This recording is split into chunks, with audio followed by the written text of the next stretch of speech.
বন্ধুরা, এরকম আমি আজকে ডিম রান্না করছি। 4টে ডিম বাজার হয়ে গেছে। একটা ডিম মামলেট করেছি, কেন ডিমের মামলেটটা আমার খুব পছন্দের, কারণ ডিমের মামলেটটা আমি খাই।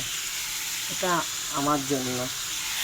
এটাতে আলু ভাজা হয়ে গেছে, পেঁয়াজ রসুন আদা দিয়ে আমার কষানো হচ্ছে। ডিমের ঝোল করবো। ডিমের আলুটা কষানো হয়ে গেছে, এরপর আমি 4টে ডিম দিয়ে দেবো। 4টে ডিম দিয়ে দিলাম, এর সঙ্গে একটু কষাবো।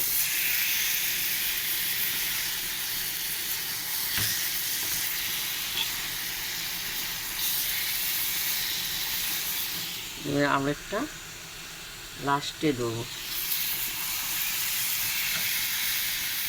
কষানো হয়ে গেছে, জল ঢেলে দিলাম।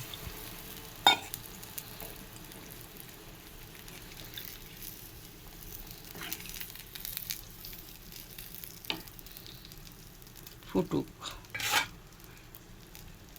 ডিমের ঝোলটা, ডিমের তরকারিটা ফুটে উঠে গেছে, ডিমের আমলেটটা দিয়ে দিলাম।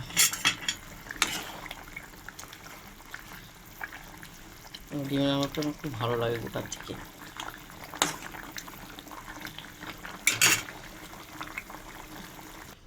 প্রথম থেকে লাস্ট আমাদের ডিমের তরকারিটা রেসিপিটা দেখালাম। তোমাদের ভালো লাগলে আমাকে লাইক দিও, শেয়ার করো, অনেকটা জানো।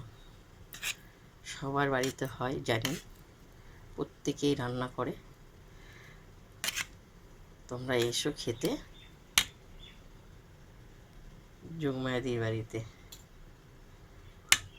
অসাধারণ অসাধারণ ডিমের তরকারিটা দেখতে পেয়েছো?